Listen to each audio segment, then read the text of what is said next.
صرف سوچ کے اپنے خیالات کو کسی بھی کمپیوٹرائز ڈیوائس میں منتقل کر دینا، دماغ کے ساتھ اپنے موبائل کو کنٹرول کر لینا، اور اس کے علاوہ کسی بھی الیکٹرانک یا کمپیوٹرائز ڈیوائس کو اگر آپ اپنے ہی دماغ سے کنٹرول کر لیں تو یہ بات آپ کو سننے میں صرف ایک سائنس فکشن کی حد تک لگے گی، لیکن ایلن مسک کی کمپنی اس کو حقیقت بنانے جا رہی ہے۔ اپنی آج کی اس ویڈیو میں آپ کو ایلن مسک کی کمپنی نیورا لنک کے بارے میں بتاؤں گا کہ یہ ٹیکنالوجی پر کتنی زیادہ تیزی کے ساتھ کام کر رہی ہے۔ نیورا لنک ایک ایسی چپس بنانے کے اوپر کام کر رہی ہے جو انسانی دماغ اور کمپیوٹرائز ڈیوائسز کو آپس میں کنیکٹ کر دے گی۔ اس کا مقصد صرف آپ کی زندگی کو اتنا زیادہ آسان بنانا ہے کہ آپ کسی بھی چیز کو اپنے دماغ سے سوچ کر کنٹرول کر سکیں، بغیر ہاتھ ہلائے یا پھر بغیر کوئی بٹن دبائے۔ پہلے میں آپ کو بتاتا ہوں کہ ہمارا دماغ کام کیسے کرتا ہے۔ ہمارے دماغ میں لاکھوں نیورونز موجود ہیں اور یہ اس وقت سگنلز بھیج رہے ہوتے ہیں جب ہم کچھ سوچ رہے ہوتے ہیں یا پھر کر رہے ہوتے ہیں۔ یہ ایک الیکٹرک پلس کی طرح کام کر رہے ہوتے ہیں اور نیورا لنک انہی الیکٹرک پلس کو سمجھنے اور پکڑنے کی کوشش کر رہا ہے۔ نیورا لنک کی بنائی گئی برین چپ کو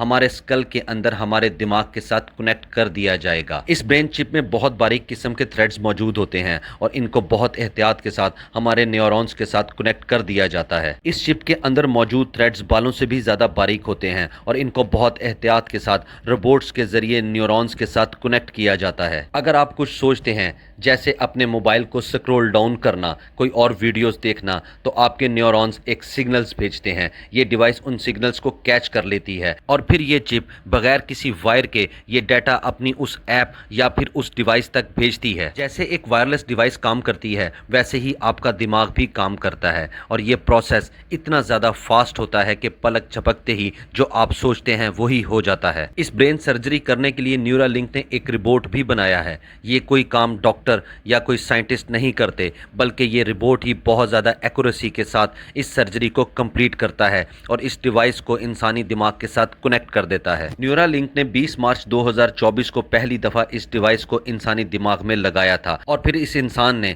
صرف سوچ کے کمپیوٹر کے ماؤس کو کنٹرول کیا تھا۔ اب تک تقریباً 12 لوگوں کے دماغ میں اس چپ کو سکسیسفلی لگایا جا چکا ہے۔ یہ کمپنی اس برین چپ کو ان لوگوں میں پہلے لگانا چاہتی ہے جو کسی ہیلتھ پرابلم کا شکار ہوتے ہیں، جیسا کہ کچھ لوگ پیرالائزڈ ہو جاتے ہیں جو ہل یا پھر چل تو نہیں سکتے لیکن ان کا دماغ پراپر طریقے سے کام کر رہا ہوتا ہے، یا وہ لوگ جو دیکھ نہیں سکتے، یا پھر وہ لوگ جو بول نہیں سکتے لیکن ان کے دماغ کے نیورونز 100% کام کر رہے ہوتے ہیں۔ آنے والے وقت میں دماغ کی میموریز کو سٹور کرنا یا پھر دماغ کی پرفارمنس کو بڑھانا، یہ سب کچھ ممکن ہو سکتا ہے۔ ٹیکنالوجیز جتنی زیادہ بڑھ رہی ہیں، خطرات بھی اتنے ہی زیادہ بڑھ رہے ہیں۔ آپ ذرا سوچئے، اگر ان ڈیوائسز کو ہر انسان کے دماغ میں لگا دیا جائے تو کیا انسانوں کے دماغوں کو ہیک بھی کیا جا سکے گا، یہاں تک کہ ہمارے دماغ کا سوچنا بھی سیکیور نہیں رہے گا۔ لیکن حقیقت میں آنے والے وقت میں کیا ہوگا یہ تو صرف اللہ تعالیٰ کی ذات ہی جانتی ہے۔